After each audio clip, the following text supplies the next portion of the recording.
Yeah, they're always doing things we don't like. They use taxpayers' money to enrich themselves and their friends, and they never keep their promises to voters. They've been caught stealing and lying and taking bribes, and they mostly do what the big corporations want. Yeah, they're always doing stuff like that. They're completely corrupt. They're a bunch of lying crooks. Well, at the moment we don't have a court of law. We have a color of law, which is fiction. UCC is a set of codes that was set up over 100 years ago by lawyers. And with the Uniform Commercial Code comes contract law.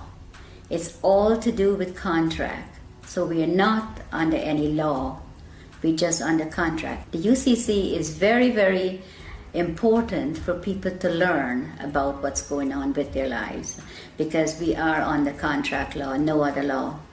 There is no law at all. Majority of the judges here in the United Kingdom are not judges. They're just doing business. They might be a retired lawyer. They're doing business as judge. And so-called judges in Malawi and in Canada? All of them, exactly the same system. They're under the UCC. When you buy a car, you are invited to defraud yourself by then handing it over to the Crown of the State, unwittingly. Yes, because it's fraud, and they're committing this fraud, and they're not letting you know what they're doing. They make millions, hundreds of millions. The highway belongs to us. They says you have to pay to drive on the road. You don't. The DVLA is just a corporation set up by the Crown. All these corporations are set up by the Crown. The only reason to have a license when you drive a car is if you're doing taxi service or doing it for business. But if you're driving for your personal use, going to work, going to the market, take your family out, going on vacation, that you don't require a license. There is no law that requires No. you. You can move about the surface of the earth unmolested. Yes. That's law. That is the law. Yes, that is the law. But that's not what they're But telling these you. fictions, these costumes, these people wielding batons and guns and tasers, they've somehow been given license by the government to apprehend you, arbitrarily stop and search you, terrorize you, rip you out of your vehicle. Who gave the traffic enforcement officers the right to stop and apprehend people going about their God-given business? Corporate police. If you call a police officer and you know whose side they're on, if you call a police officer and a bailiff is at your door, they will tell you they cannot come because it's a civil matter. But if the bailiff calls them, they will come. That means that they're not working for you, period. They're working for the parent corporation. They're working for the corporation, yes. They're corporate police. How many of the police do you think know this and understand this distinction? I think 90%. Do you really? I do. In the United States and in... And here, yes. Yes, 90% of the police know they're corporate police. The court systems, the justice system, the policing system, all of these systems are designed to commercialize human beings, harvest them monetarily. Yes. Right. The average human being would, if they understood this, would utterly reject this system. Of course. If they understood it. Of course. But of course most people are completely indentured to it, yes. are mind controlled, Yes. reading the newspapers, watching the television, and repeating verbatim the bullshit that's taught to them. Yes. So, when this Prime Minister said she's going to give 300 billion to the common market, where do you think she's getting the money? Not from your wages that you pay taxes on. That's a different set of money. She gets it from your trust fund, from your birth certificate. That's where they get the money to build the roads and do everything you could think of. do you think it would be the median value of the average 50-year-old by the time they turn 50 in the United States? What is being traded? I would In their name. say maybe $1 billion, over $1 billion. Right. We have gold. For every pound that if you weigh 8 pounds at birth, you have 8 pounds of gold set aside for you. Assigned to you by whom? By the Crown. In England? Yes. And in the United States? Yes. By the Treasury? Yes. And Because the United States is owned by the Crown. I think if people get to know and they come together, it doesn't take hundreds of millions. 1 million sovereigns get together can make a hell of a lot of difference, because the word spreads from one to the other. And once people get to know that this is what is being done to them, it's going to be like wildfire. Once people get to know the law, what they're under, and what they're doing to them, and how they're making... You see, they make things to distract you, like the news and all this fake, all this stuff, television, and this is what they do. So once people can get together, if 100 people go to the bank and all keep taking out £100, before the end of the day, the bank will close. It's very simple if people get to understand what's going on. And it would be good for them to know, because we need to stop this. We need to stop what they're doing to people, hurting people for no reason, put people in poverty. And by they, we're talking about the parent corporation. The parent corporation, The yes. banks and governments and justice systems all working to penalize and harvest humanity. Yeah, they're in bed together, everybody. They said, if they send you to the Citizens Advice Bureau, don't even bother to go, because they're working too with them. Everybody they have in their pocket. And it's very sad, because people will do things to other people for very little money. Are you hopeful for humanity? I am, very much so.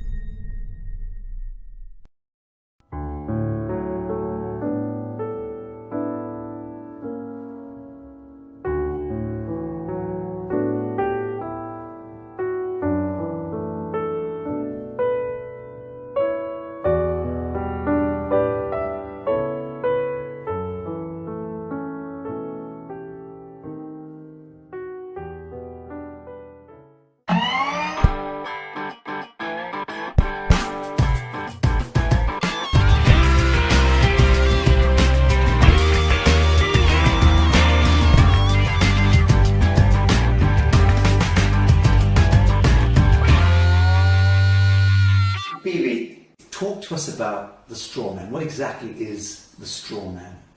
The straw man is your name written in block letters. Very simple.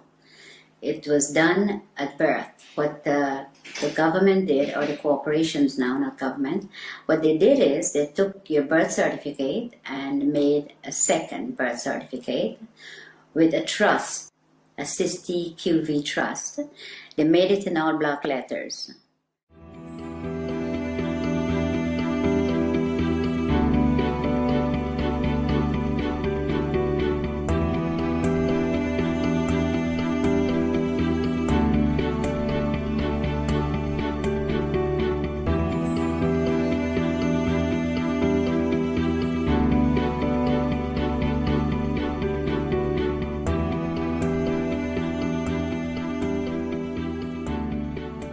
And for them to interact with you, they have to interact with you as a fiction, because they're all corporations. Corporation cannot interact with real people.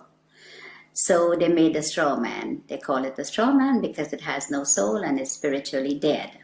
So let's break this down. You're born in the hospital room. A certificate of live birth is issued. What happens is that she has to register the child's birth. She has to go to the registration office and register. If she does not register, she will be taken to court, according to what the law is saying. They take the birth certificate that she registered as an informant, informing then that she has the child, and they made a duplicate in all block letters. She didn't, they did. So they've turned the living child now into a trust, fiction. into a fiction. Trust, yes. Which has a certain value allocated to it. Value, yes. Millions of dollars or pounds. And that trust, let's call it a bond, because that effectively becomes traded thereafter. Yes, it becomes warehouse bond for money.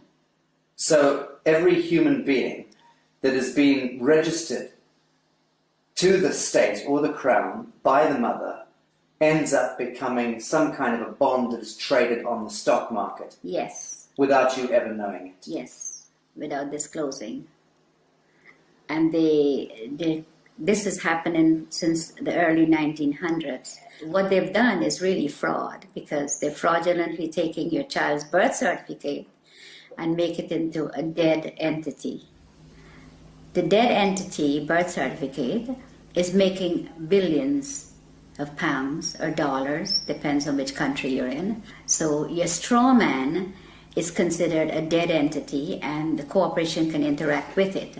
If you have to go to court, it's not going to be in your real name because they don't have it. All they have is the dead entity, and they interact with that.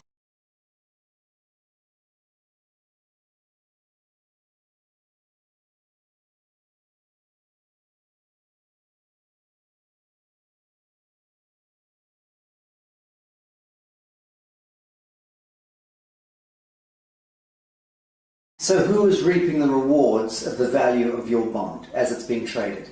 I would say the Federal Reserve, which belongs to the royal family, and the HMRC, IRS, these are the people where your money goes once you are registered.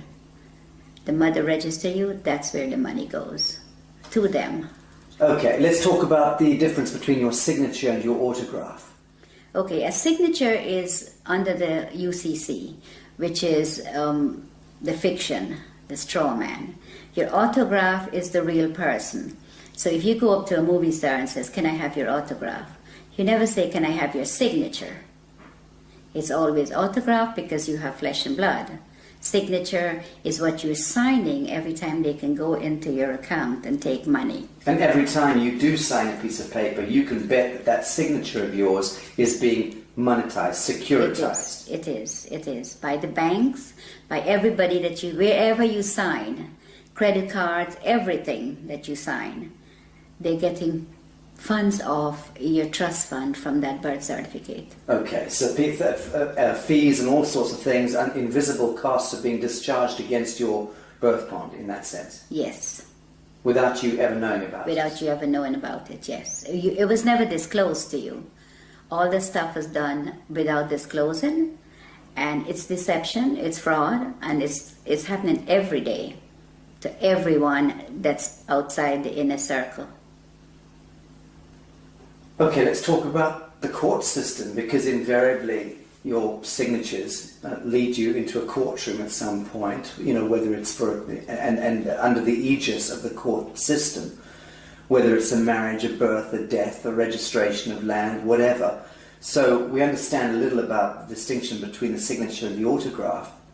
What exactly is a court of law? Well, at the moment we don't have a court of law. We have a color of law, which is fiction. So when you go into a court system here or America, you walk into a system where there is no law. So it is lawless. So when you go in there and you speak to somebody doing business as a judge, there is no judge. You could ask the judge to see his oath. He doesn't have one. He's a cashier. Yeah, he's a banker. A banker. Yes. So when you sign any papers in the court, that's when he gets paid out of your SISTI QV trust on your birth certificate. That's where he gets the money. If you go into the court, you still lose because it is not a court of law for you. In a situation like that, when should you use your signature and sign something, and when shouldn't you? There is a special way of, under the UCC, we go back to that, there's a special way of signing without responsibility for your signature. So that if you sign in the special way according to the UCC, you're not responsible for anything that's on the paper. Okay. Now, for the layman, describe UCC. What are we talking about? Okay. What is the UCC? The UCC is a set of codes that was set up over 100 years ago by lawyers. And with the Uniform Commercial Code comes contract law. It's all to do with contract. So we are not under any law. We're just under contract. Someone could call you up and says, "Oh, would you like to contract with me to get TV license or to get something that you need, and you contract. Telephone, everything is contract, everything. And under the UCC, you do not have to sign a stamp signature or a typed up signature is considered sign under the UCC. So when you get a letter in the mail and it has no signature, or you just have a stamp signature, then it is considered sign. The UCC is very, very important for people to learn about what's going on with their lives, because we are under contract law, no other law. There is no law at all. In America, the court system is operated under military. When you walk into a courtroom, I don't care which courtroom, if it's a higher court or a lower court, they're under the military. Now you walk in there and you're not a military member, and you're not told that you've been tried under the military. If you mention the Constitution, the judge says it does not apply in my courtroom. But you don't know what he's saying, because you don't know what they're doing to you when you're there. And all of that language is designed to confuse the hell out of you. Yes, it's designed under the UCC, and they know. They know what they're doing, and they know how to manipulate you. So you're saying all judges are very schooled and versed in UCC? Yes. They're taken to special training Yes. schools in order to learn this? Yeah, the president appoints all the federal judges in America. And they go to Scottsdale, Arizona and Reno, Nevada to train how to apply this fraud contract in the courtroom. And in the United Kingdom? The United Kingdom, majority of the judges here in the United Kingdom are not judges. They're just doing business. They might be a retired lawyer. They're doing business as judge. And That's all. so-called judges in Malawi and in Canada? All of them, exactly the same system. They're under the UCC. Okay, I want to talk about some mundane issues. Who owns your car? The DVLA in England. In the United Kingdom? Yes. Department of Vehicle Licensing Right. Agency. Okay. Yes. Well, the DVLA owns the car. It tells you on your registration, you are not the owner. You are just the registered keeper. Now, if you look up registered keeper, it says a person who is responsible for taking care of the vehicle, pay the taxes, pay the license, pay the insurance, and take care of it. But the DVLA could take it from you anytime they feel like. Crush it. They could clamp it. Because once you've registered it, you've handed it over to the Crown of the state. That's right, yes. It's no longer yours. It's not yours, never. So again, when you buy a car, you are invited to defraud yourself by then handing it over to the Crown of the state, unwittingly. Yes, because it's fraud, and they're committing this fraud, and they're not letting you know what they're doing. They make millions, hundreds of millions. The highway belongs to us. They says you have to pay to drive on the road. You don't. The DVLA is just a corporation set up by the Crown. All these corporations are set up by the Crown. The HMRC, the DVLA, they all do the same thing. So if you look carefully at your registration, it tells you right there. And in the United States of America, it's not the DVLA. What's the equivalent? It's the Department of Motor Vehicles. And again, they invite you to Yes. register the vehicle to them. Yes. They become the owner. They become the owner. The only reason to have a license when you drive a car is if you're doing taxi service or doing it for business. But if you're driving for your personal use, going to work, going to the market, take your family out, going on vacation, that you don't require a license. There is no law that requires No. you. You can move about the surface of the earth unmolested. Yes. That's law. That is the law. Yes, that is the law. But that's not what they tell But these you. fictions, these costumes, these people wielding batons and guns and tasers, they've somehow been given license by the government to apprehend you, arbitrarily stop and search you, terrorize you, rip you out of your vehicle. Who gave the traffic enforcement officers the right to stop and apprehend people going about their God-given business? The corporations that they're under. The police are not constables. And the Queen took an oath to represent the sovereign people, which she's not doing. She's now a corporation herself. So the police is under corporate.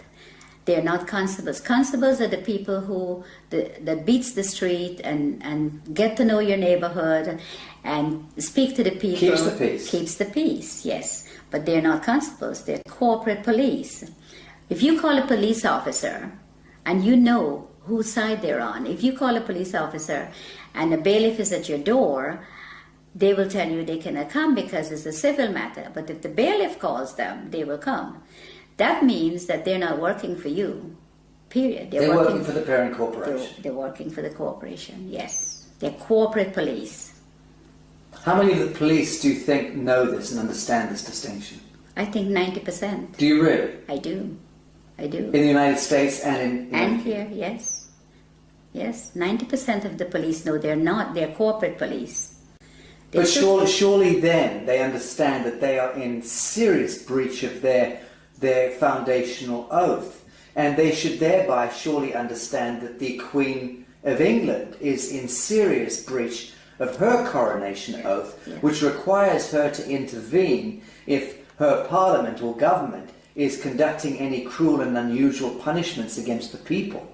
And it's my understanding that being stopped going about your business in the street and dragged out of your vehicle and beaten with a baton for whatever reason, that to me by definition is cruel and unusual punishment.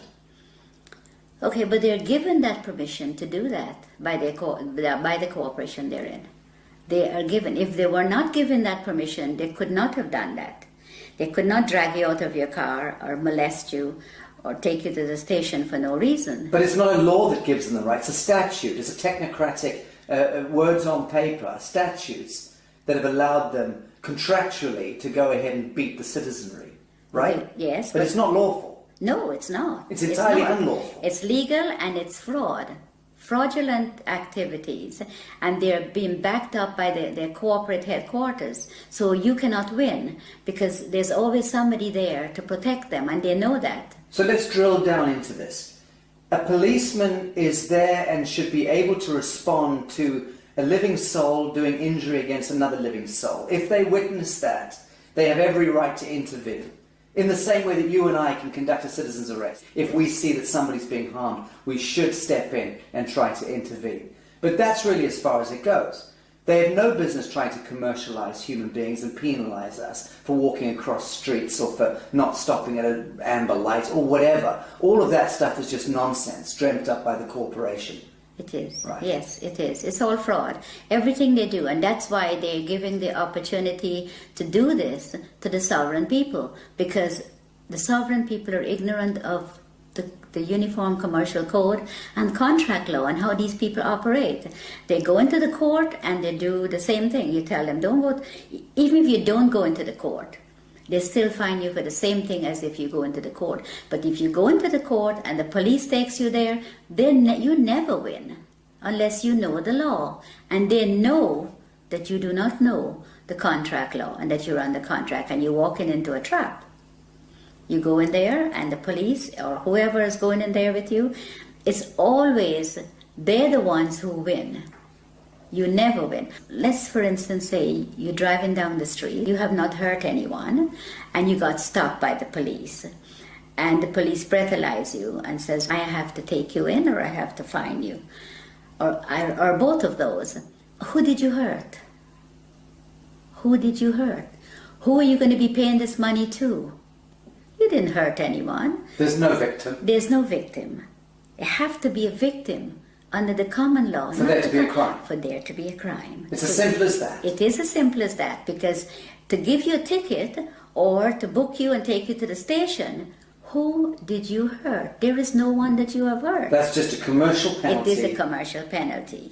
Okay, so we're getting the picture here that the court systems, the justice system, the policing system, all of these systems are designed to commercialize human beings, harvest them monetarily.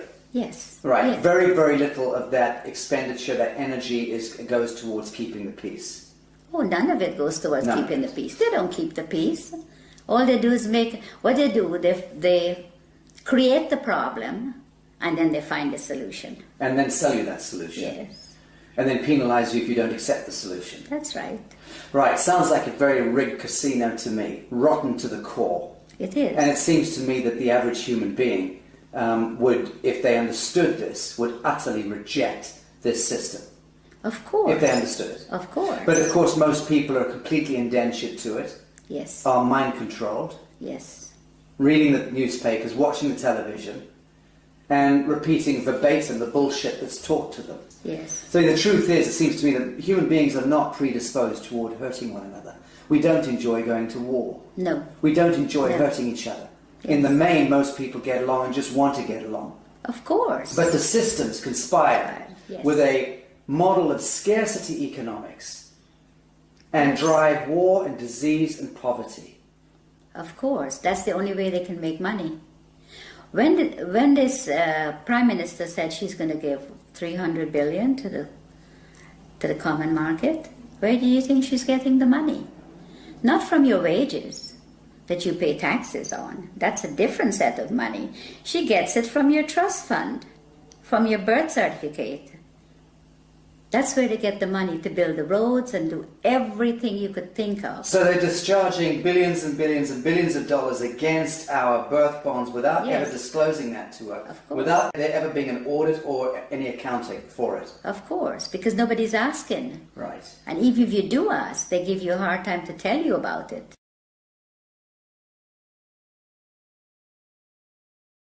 So if you try to go and discover your own birth bond, let's call it that, and you try to discover the true value, how does one go about doing that? You apply to the Federal Reserve for it. There's forms that you can fill in, and you can, once you find the bonds and the serial numbers, you can get it from the Federal Reserve because they have it. And you can then discover the value of your bond? Of course. And the average, let's say, 50-year-old in the United States would be worth what? A 50-year-old in the United States, it could be worth hundreds of millions. But one comment, if you go on the website and you put in your birth certificate number, and it comes up only one, you have hundreds of thousands of people are trading on it. Right. That's only one that you know of. I think what I'm getting at is, what do you think it would be the median value of the average 50-year-old by the time they turn 50 in the United States? What is being traded? I would say, In their name. I would say maybe $1 billion, over $1 billion Right. has been traded. Okay. Because when I checked, on one of my numbers is over 283,000 people are trading on it. Can you imagine how much money that is? So when we hear that the US has a debt of $23 trillion or whatever it is, that fictitious money was all pumped out of the air, but effectively it was discharged against the value of Yes. the people. Yes. Right, so that's where the fiction emerges. Yes. And it becomes this huge imbalance that no one quite understands. How on earth did we get that much money? They just made it up as they go along and tell us what they want to tell us. Yes, but they'll validate the making up of that money by, Yes. on paper, discharging it against the value of Yes. the citizenry. And the citizens' gold, our sovereign gold. We have gold. For every pound that if you weigh 8 pounds at birth, you have 8 pounds of gold set aside for you Assigned to you by whom? by the Crown. In England? Yes. And in the United States? Yes. By the Treasury? Yes. And Because the United States is owned by the Crown. let's... Okay. So let's say there's 200 odd nations of the world. There's hundreds and hundreds of small island states. But there's about 200 nation states, big nation states. They are all of them a franchise of the Anglo-American Corporation. Yes. Let's call it that. Yes. And that the Anglo-American Corporation is an extension of the British Crown. Crown. Yes. And the British Crown is collateralized by what, or backed by what? Gold. And by the people. The hundreds of millions of people. The British Empire has just went on the ground. It's still there. Controls the Bank of International Yes, Settlements, yes. controls all the reserve banks around Yes, the world and yes, so on. yes. Correct. So at what point do you believe the world sees through this grotesque fiction and then addresses the source code and then writes it? I think if people get to know what the UCC and the contract law does, and your straw man is your main problem. Once you can control your straw man, and it is yours and not theirs anymore, then you're in the right path. This is beautiful what you just said. You're talking about reclaiming the fiction that was established, the false light. Yes. Reclaiming the false light that was established in your name, given your identity, so to speak, at birth, without your knowledge. You're talking about us needing to reclaim that false light and step into ourselves, our true selves, as a people of the world, in order to reclaim reality from the fiction. Yes. That's powerful. Yes, it is. And that's what I think everyone needs to do. All the sovereign people that's in poverty and whatever they put us in, that's what we need to do. We need to reclaim that, what they are making money on. That is ours. Then you wouldn't have wars, you wouldn't have people fighting for money, you wouldn't have poor people. Everybody will be okay. Everybody. But they do not want you to. If you do that, that will break down their system, and they do not want that. So once you know, you need to get into it, and you need to start reclaiming your straw man. It is yours. Now, Bibi, you learnt all of this the hard way. You were sitting in your office in the United States running a very successful real estate business a number of years ago. Very successful, selling 20 to 30 properties every month. Yes. You had a lot of your own properties, you were living there with your family. Yes. Life was good. Yes. And into your office walked a corrupt policeman and an IRS agent. Yes. And these gentlemen effectively put you on the spot, told you that there was one of your clients that you were selling a house to was a drug dealer. Yes. And which you had no idea. Yes. How would you know? And they effectively then tried to pin this a crime onto you by suggesting that you were effectively receiving laundered funds. Yes. And out of the blue, your life turned into some grotesque horror story. Yes. You were dragged into court, and the next thing, you were put in prison for 8 years. Yes. Your life destroyed. Yes. And that was where you learnt law. Tell us about this. Well, when I went to trial, and I thought, well, how could they do this? I have shown for 10 years my bank statements, so they see that I had no money was laundered by me. The gentleman I sold the property to brought $5,000 of his own money, and he got a loan from the bank for the difference. And the bank loan officer testified at my trial, but I ended up in prison. And I wondered how they did it. I thought, well, there has to be something that I've missed. I saw in the courtroom what was displayed, it was all acting. Like everybody, like we were in a theater, and they were acting, and I was a victim. Role playing. Yes, the lawyers, the prosecutor, they were all. My lawyer guaranteed my freedom, and I got sentenced to 8 years. Now, when I got locked up, my main aim was to find out how I end up there. Without doing, and I had over $1 million of real estate paid for, money in the bank. My children finished university. We were in a very comfortable, very hard-working family, very comfortable position. And I thought, no, it has to be something wrong, something they did that I couldn't see. And for every single day, for 7 years, I learned every single day. Christmas, birthdays, every day. You studied. I studied. You studied law. Yes. And you understand that you came to understand the highest expression of law, this UCC law. Yes. And what they're doing and how they could get you in there and how they could lie, how they commit fraud. And they all thought they were all laughing when I was found guilty, like, well, they get paid, you see. I didn't know, lots of money. I didn't know at the time. And these people, I was in the prison, and there were hundreds of women that were there that was in the same position as I was. They were tricked into the system. Yes, they didn't do anything. And then once they're in prison, they're having a prison bond issued.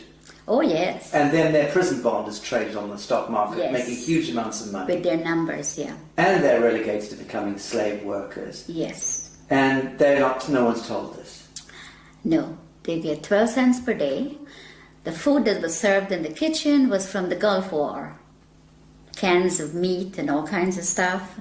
And they said the prison is not making any money, and they're telling the people out there that the prisons are losing money, and all these drug dealers and all these people coming into prison, and we don't have enough money. That's a lie.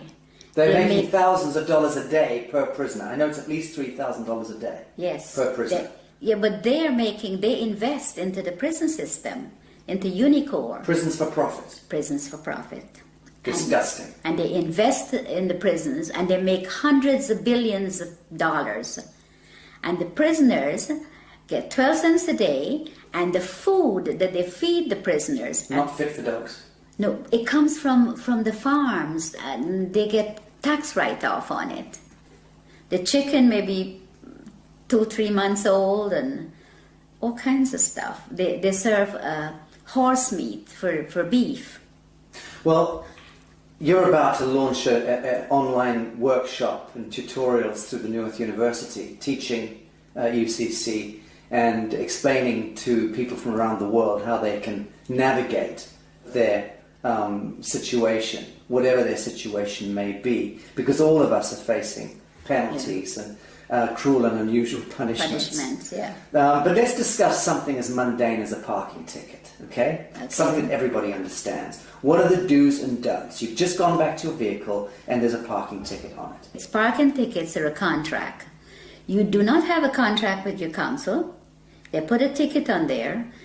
There's no contract, so you don't have to pay that ticket. So what are your steps? You send the ticket back to them. No contract. And you tell them no contract. They have to produce a contract where you sign to say that if you park somewhere that you're not supposed to, you will have to pay the ticket. I remember someone showing me a ticket not so long ago, and the ticket had a CEO, it says CEO on the ticket, and a signature. CEO? Yes. Chief Executive Officer? Yes. So I sent the ticket back to the CEO, and I asked him when was he there at 8 o'clock at night putting tickets on the cars. It just goes to show that people do not look at their tickets either, because they don't know. And it's very sad, because a parking ticket, why should you have to pay for parking when you own the roads? We owned it. We own everything. So you've sent your parking ticket back with no contract on it. What are the next steps that they're likely to take?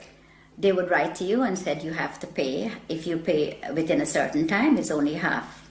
You have to pay half of the fine. What's your response? My response is I don't have to pay any, because I don't have a contract with you. So again, you ask them, show me the contract. Yeah. I send them a letter, and I ask them, I said, okay, the person that you addressed in this letter is spiritually dead and have no soul, which is your straw man. The straw man. Yes. And I said that I had not given you permission to use it to make money, and there's a fine behind this of £250,000 every time you use it.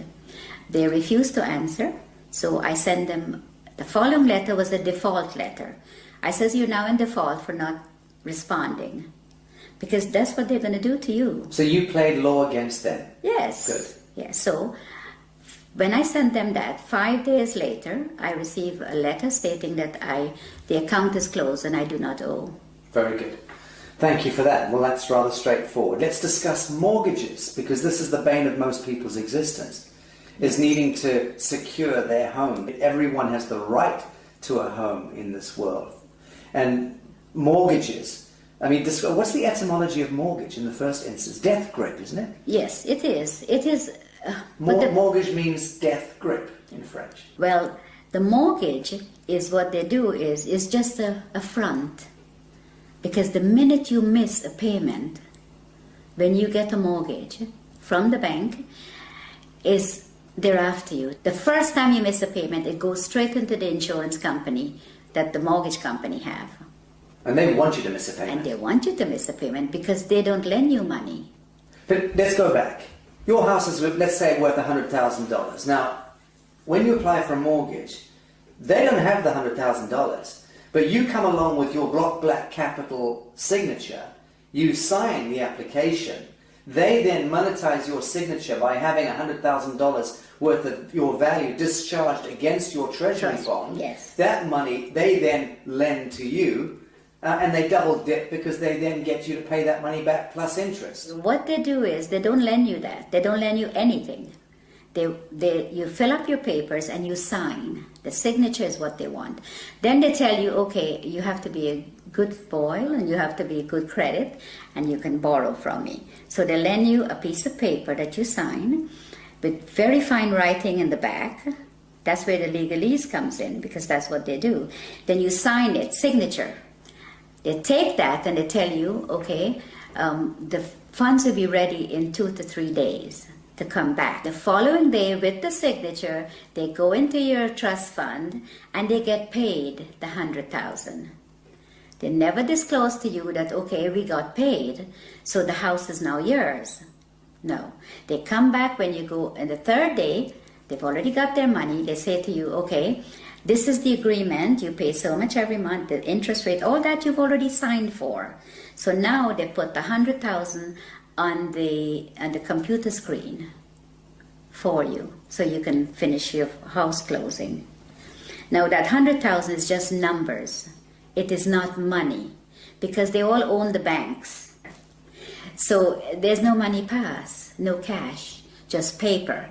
But they have your $100,000 already. If you don't pay, they take the house. They don't want nothing. They want the property because the money is just paper. It has no value. So the property has value, so they take the property.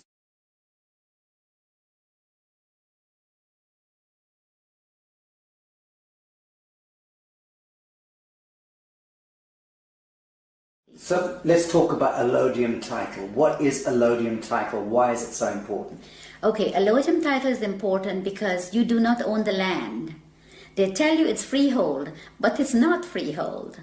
The land is owned by the Crown. All the land in Hang on. England. I'm a farmer in Minnesota, and you're saying that my land is owned by the Queen. Yes. I'm a farmer in Mozambique. Your land is owned by the Queen. The Queen of England. The Queen of England. She owns all the land. So what happens is you own that piece of brick that's sitting on it that they call freehold or your house. You own that. You don't own the land. So the land, the allodium title, is to own your land.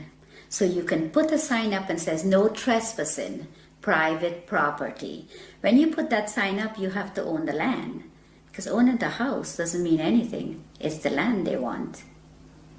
See, the bank takes the house, which is part of the Crown, and the Crown owns the land. That's how it works. And you don't own anything. Ever. Ever. You are just a mere user. So long as you are acting as your straw man. Now, when we reclaim ourselves from this fiction, and we do it as a people, many of us do it. Yeah. What then do you see? How do you see the dissolution of government, the dissolution of this behemoth, this Molochite monster that has taken over our lives, indentured us into bonded slavery all around the world, 7 billion souls, owned and controlled, indentured to a couple of hundred National Reserve banks themselves, indentured into the Bank of International Settlements, that controlled through the US Treasury, the Federal Reserve, the IFC, the IMF, the World Bank, and so on, back to the Crown of England, and behind that, the Vatican. So all of that grotesquerie, that fiction, when do you see us as a people of the world reclaiming real reality from that fiction? And how is that likely to play out?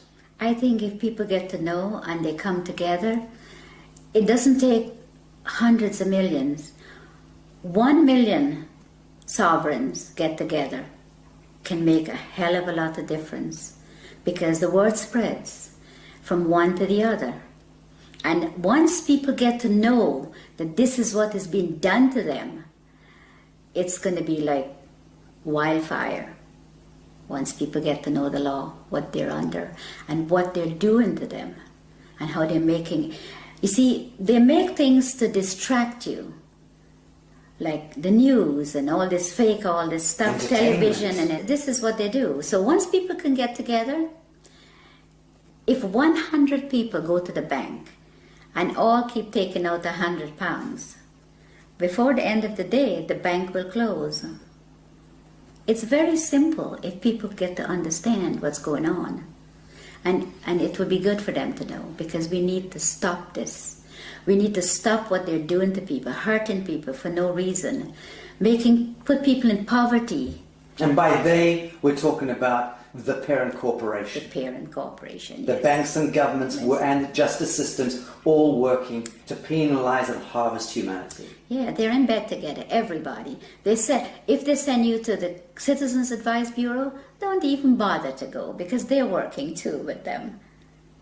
Everybody they have in their pocket. And it's very sad, because people will do things to other people for very little money. Are you hopeful for humanity? I am, very much so. Bibi Bacchus, thank you. I do love you, I do love you.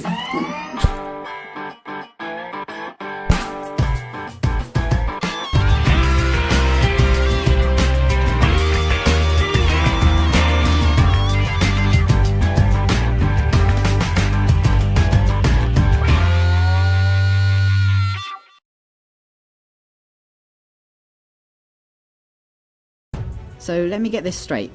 A long time ago, a small bunch of regular humans had a meeting and created a document called a constitution that said that they can rob everyone else, millions of people, using threats of violence to make everyone obey their rules and commands. But so that the masses of the people would let them get away with this robbery and slavery, that small bunch also promised in the same document that there were some things the government would never do, and they described a way to structure government so as to restrain it. But over time, the promises have proven to be worthless, the restraints have proven to be useless, and government has grown significantly in size, power and scope, violating more and more of the rights of the people. It sounds to me as if the Constitution was written to constrain government. Then it's been a complete failure.